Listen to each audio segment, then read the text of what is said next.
बिस्मिल्लाहिर्रहमानिर्रहीम। अस्सलाम वालेकुम माय यूट्यूब फैमिली जी, कैसे हैं आप सब। उम्मीद है सब ठीक ठाक होंगे, खैरियत से होंगे। फ्रेंड्स, आज की वीडियो में न्यू सिलाई सीखने वालों के लिए चाक दामन फोल्ड करने का बहुत ही आसान तरीका लेके आई हूँ। तो चलिए वीडियो को स्टार्ट करते हैं।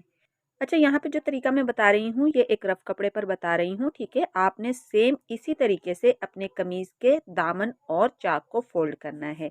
तो सबसे पहले ये देखिए, ये हमारी फिटिंग की सिलाई है, जो कमीज की साइड पर फिटिंग की सिलाई होती है, ठीक है, वो है। और बाकी का नीचे की तरफ जो हिस्सा है वो हमारे चाक और दामन का है, ठीक है। तो अब आपने किस तरीके से बहुत ही फिनिशिंग के साथ चाक और दामन बनाने हैं, तो उसके लिए ये देखिए, इस तरीके से हम फिटिंग की सिलाई से कपड़े को, जहाँ तक हमारी हिप की सिलाई लगी है ना, यहाँ से हमने इस तरीके से कपड़े को फोल्ड करना है। अभी एक बार मैं फिर से दिखाती हूँ ठीक से। ये देखें, इस तरीके से आपने कपड़े को फोल्ड करना है और इस पर आपने आयरन कर लेना है, ठीक है, ताकि कपड़ा जो है वो दब जाए और वहाँ पे एक लाइन सी बन जाए, ताकि हमें सिलाई लगाने में आसानी हो। ये देखिए, ये जो जहाँ पे हिप की सिलाई है ना, यहाँ तक से हम इस तरीके से, जितना भी हमारा फोल्डिंग का कपड़ा है उसे हम इस तरीके से फोल्ड करेंगे। और ये देखें, दूसरी साइड से भी बिल्कुल इसी तरीके से हम हिप वाली सिलाई तक चाक को फोल्ड कर लेंगे और एक लाइन सी बना लेंगे। इस तरीके से अगर हम चाक को फोल्ड करते हैं तो चाक बहुत ही फिनिशिंग के साथ फोल्ड होंगे, ठीक है। अब दूसरी साइड से आप इस तरीके से भी कर सकते हैं, दोनों चाक को इस तरीके से पकड़ के, और ये देखिए बिल्कुल बराबर। और इस पर आपने आयरन करके इस कपड़े को आपने बिठा लेना है, ठीक है। यहाँ तक आपका काम हो गया। अब आपने सिलाई किस तरीके से लगानी है, अभी मैं यहाँ से दिखाती हूँ आपको। ये देखें, ये इस तरीके से हमने चाक फोल्ड कर लिए हैं आयरन करके। अब सिलाई करने के लिए जितना भी अंदर की तरफ आपने कपड़ा फोल्ड करना है, उतना ही कपड़ा आपने फोल्ड करते हुए इस पर आपने सिलाई लगानी है, ठीक है। अच्छा, मैं ना मशीन के अंदर की तरफ जो है ना कपड़ा ज़्यादा रखती हूँ, मेरी आदत है, मेरा हाथ इस तरफ को पड़ता है। आपको जैसे आसान लगता है आप उस तरीके से काम कर सकते हैं। तो ये देखिए, सबसे पहली सिलाई मैंने स्टार्ट कर दी है। अब जब हमने आयरन करके कपड़े को बिठा लिया ना, तो अब हमें कपड़ा फोल्ड करते हुए बिल्कुल भी मसला नहीं होगा और बहुत ही फिनिशिंग के साथ जो है वो चाक दामन फोल्ड होंगे, ठीक है। तो ये देखिए, अब यहाँ पे थोड़ी सी सिलाई हम ऊपर की तरफ ले जाएंगे, ठीक है, जहाँ पे हमारा कट है इससे ऊपर तक, जहाँ से हमारे चाक खुले हैं यहाँ से हम थोड़ा ऊपर तक सिलाई लगाएंगे। अब सिलाई को इस तरीके से घुमाएंगे।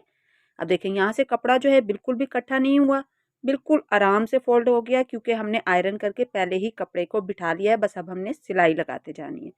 अब दूसरी साइड से भी इसी तरीके से हम कपड़े को फोल्ड करते जाएंगे और इस पर हम सिलाई लगाते जाएंगे। दूसरी साइड से भी इसी तरीके से मैं चाक फोल्ड करती हूँ, उसके बाद आपको दिखाती हूँ।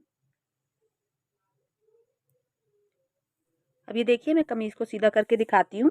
ये हिप के पास से जो चाक खुले हैं जहाँ से, वहाँ से देखिए कितनी फिनिशिंग के साथ सिलाई लगी है। कहीं से भी ना नोक बनी है और ना ही कपड़ा इकट्ठा हुआ है। दूसरी साइड पर भी मैंने सिलाई लगा ली है, दोनों तरफ हमने सिलाई लगा ली है। अब हम कमीज को इस तरीके से फोल्ड करेंगे और देखेंगे कि दोनों चाक जो हैं वो हमारे बराबर हैं, क्योंकि हमें अभी दामन भी फोल्ड करना है। ये देखें, इस तरीके से बिल्कुल बराबर हैं हमारे चाक।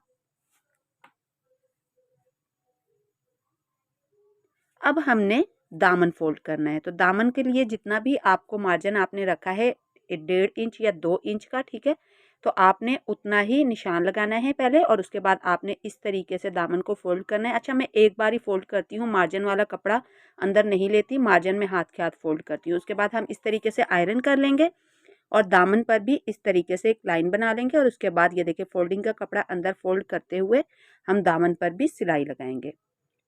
दोनों तरफ से दामन इसी तरीके से मैंने फोल्ड कर लिया है आयरन करके। अब आपने सिलाई जो लगानी है वो किस तरीके से लगानी है वो भी बताती हूँ। ये देखिए, चाक से चाक मिलाते हुए हम इस तरीके से नाप करेंगे तो दामन भी बिल्कुल बराबर फोल्ड हुआ है। अब ये देखें, इस तरीके से हम दामन को फोल्ड करेंगे और स्टार्ट से ही हम सिलाई अभी नहीं लगाएंगे, ठीक है। इस तरीके से हम दामन को घुमाएंगे और थोड़ा सा आधा इंच के करीब, ये देखें, इस तरीके से हम पहले अंदर की तरफ से सिलाई को चलाएंगे। इस तरीके से सिलाई जो है वो पक्की जो होगी वो बहुत फिनिशिंग के साथ होगी। इस तरीके से यहाँ दामन तक लाएंगे। अब यहाँ से ही हम इस तरीके से कपड़े को घुमा देंगे और अब हम सिलाई लगाएंगे। तो यहाँ पे सिलाई भी पक्की हो गई और बहुत ही फिनिशिंग के साथ दामन भी फोल्ड हो जाएगा। अब फोल्डिंग का मार्जिन अंदर की तरफ फोल्ड करते हुए यहाँ पे हम दामन पर सिलाई लगाएंगे। दामन को आपने खींच के नहीं पकड़ना, ठीक है। ये देखें इस तरीके से, यहाँ से भी अब हम सिलाई को घुमा देंगे और दामन के नीचे वाली साइड पर भी हम सिलाई लगाएंगे। आप चाहें तो सिंगल सिलाई भी रख सकते हैं चाक और दामन पर, आप चाहें तो डबल सिलाई भी लगा सकते हैं। तो इसी तरीके से हम चारों तरफ दामन और चाक में सिलाई लगाएंगे। अच्छा, सिलाई जो ये डबल लगाते हैं, आप चाहें तो दामन से भी स्टार्ट कर सकते हैं, आप चाहें तो कमीज का जो पिछला पल्ला होता है वहां से चाक से भी आप स्टार्ट कर सकते हैं। तो ये देखिए यहाँ पे इसी तरीके से अब मैं दामन से सिलाई को घुमाते हुए चाक की तरफ आ रही हूँ और यहाँ पे नोक के पास से हम सिलाई को बिल्कुल आराम से इस तरीके से घुमाएंगे और दूसरे चाक की तरफ आ जाएंगे। तो यहाँ पे बहुत ही फिनिशिंग के साथ ये देखिए चाक दामन बन के तैयार हो गए हैं, बिल्कुल भी मसला नहीं हुआ।